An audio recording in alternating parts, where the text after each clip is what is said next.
Beginning, the compliment that started it all. The expedition to Orthea 9 was supposed to be routine, a diplomatic and scientific mission to study the Varellan species, a humanoid race whose skin shimmered like polished silver under their twin suns.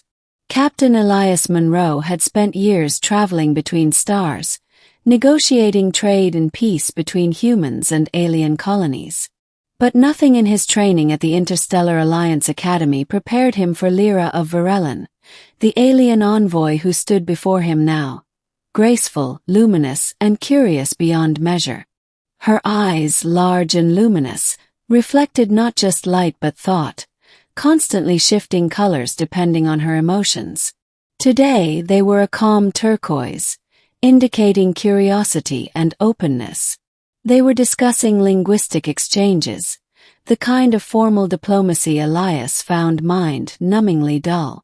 Yet when Lira attempted to pronounce a human idiom, her melodic voice stumbled in the most charming way. Elias smiled and, without thinking, said, "You'd make a perfect wife someday." Lira froze. The shimmering hue of her eyes flickered, turquoise fading to deep violet, the Varellan color for shock. Before he could apologize or clarify, she inclined her head slowly. "Your kind chooses mates with words." Elias chuckled awkwardly. It was just a compliment, something humans say when. But she interrupted softly. "Then your intent is binding." The translator chip in Elias's ear glitched. "Binding," he repeated. Lira nodded solemnly. Among Varellans, words of eternal pairing, spoken sincerely, are heard by the Heartstone. It recognizes the bond. Elias blinked. "Heartstone." She gestured toward the towering crystal in the center of the hall, a massive gem pulsing with blue light. "It listens. It records. It seals what is promised." The Heartstone pulsed once. Elias's throat went dry. Around them, the other Varellans murmured, their eyes shimmering in astonishment. Two attendants knelt, pressing their palms to the floor in reverence. Lira turned back to him, her expression unreadable. "The union ritual begins at dusk." Elias nearly dropped his datapad. "Wait, what ritual?" But she was already walking away, her silver robe flowing like liquid light. Middle, the ritual no human was ready for. By the time dusk approached, Elias had exhausted every diplomatic option. The Varellan's cultural advisor, a stoic being named Kor, explained it without a hint of irony. "Your phrase was interpreted as a declaration of eternal harmony." The Heartstone responded, "Which means your spirits are now partially intertwined." "Partially what now?" Elias muttered, pacing the chambers. Kor continued calmly, "If the ritual is not completed within one cycle, both of your life forces may begin to destabilize." Elias stopped pacing. "So you're saying if I don't marry her I might die?" "Not just you," Kor corrected gently. "Lira as well." Elias groaned. "Perfect. Absolutely perfect." He tried contacting the Odyssey, his ship orbiting the planet, but communication was jammed, either by the Heartstone's energy field or by the Varellan's choice. By nightfall the ceremonial hall was ready. The walls glowed with soft bioluminescence. Varellans gathered in silent reverence, their luminous forms creating a sea of light. Lira entered wearing a cloak woven with threads that pulsed to her heartbeat. She looked regal, composed, but beneath that serenity, Elias could sense uncertainty. When she approached, she spoke quietly. "Your aura is unstable, Elias Monroe. The Heartstone reacts to your hesitation." "I'm human," he said, forcing a nervous smile. "We hesitate a lot." Her eyes flickered to deep green, amusement. "Then allow me to steady you." She extended her hand. Her skin was cool, almost electric. The moment their palms met, the Heartstone flared brilliantly. Elias felt a vibration through the ground, resonating with his pulse.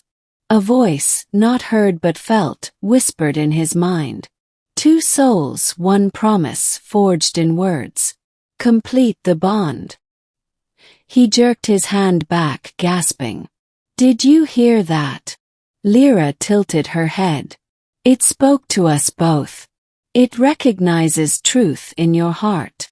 I didn't mean. It does not misunderstand. Before he could respond, priests of the Heartstone began chanting in a harmonic rhythm. Streams of light coiled upward, surrounding them. Elias realized there was no escaping the ritual. The Heartstone had decided. The ceremony, bound by energy and emotion. The ritual began with a circle of energy forming around them. The air shimmered as if alive, and Elias felt his thoughts blend momentarily with Lira's. Flashes of her world, her childhood beneath the twin suns, her fascination with human laughter and imperfection. Her voice entered his mind gently. You think in colors. How strange and beautiful. He froze. Wait, you can hear my thoughts. Only what the Heartstone allows, she replied. Seeks balance. Then the final phase began, the sharing of essence. Two crystalline orbs hovered between them, each pulsing with their life signatures. The orbs will merge when your spirits align, the head priest announced. Speak your truth. Elias swallowed hard. His mind raced. Diplomacy, survival, duty. But beneath it all was something else. Despite the absurdity of it all, he felt drawn to Lira's sincerity, her gentle logic, her fascination with everything human. I don't know what fate expects, Elias said, his voice low but steady. But I never wanted to hurt or deceive you. You've shown me a world I didn't think existed, one filled with honesty and wonder.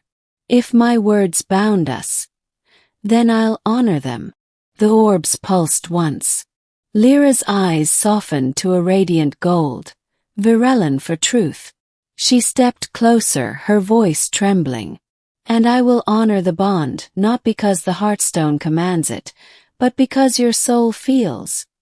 Right beside mine. The two orbs fused into one. A beam of light shot upward, filling the hall. Every virelin bowed. The ritual was complete. Aftermath. A bond between worlds. When Elias awoke, he was in the virelin medical chamber. His veins glowed faintly with blue luminescence, residual energy from the Heartstone. Lira sat beside him, her expression unreadable. It is done, she said softly. Our link is stabilized. You will live. Elias groaned. And so will you, I hope. Her lips curved into a smile. For as long as you wish it. He chuckled weakly. You know, in human culture, we usually date before we bind souls. I have studied that custom, Lira replied seriously. You exchange small gifts, share meals, and determine compatibility. He raised a brow. Exactly. She nodded thoughtfully. Then we shall do this dating as you describe. Though the bond is sealed, it may deepen. Elias blinked. Wait, you want to date after the marriage ritual? Her eyes shimmered playfully. It is your custom. I wish to understand it fully. He couldn't help but laugh, and somehow the tension broke. Over the following days, their connection deepened. They walked through the glowing forests of Orthea 9, shared stories about their species, and learned to interpret each other's silences. When he returned to the Odyssey, his crew stared in disbelief as Lira stepped aboard beside him. Sir, his first officer whispered, did you just get married on a diplomatic mission? Elias sighed. It's complicated. Lira smiled serenely. Your commander has honored an ancient virelin ritual. We are now linked by soul and essence. The bridge went dead silent.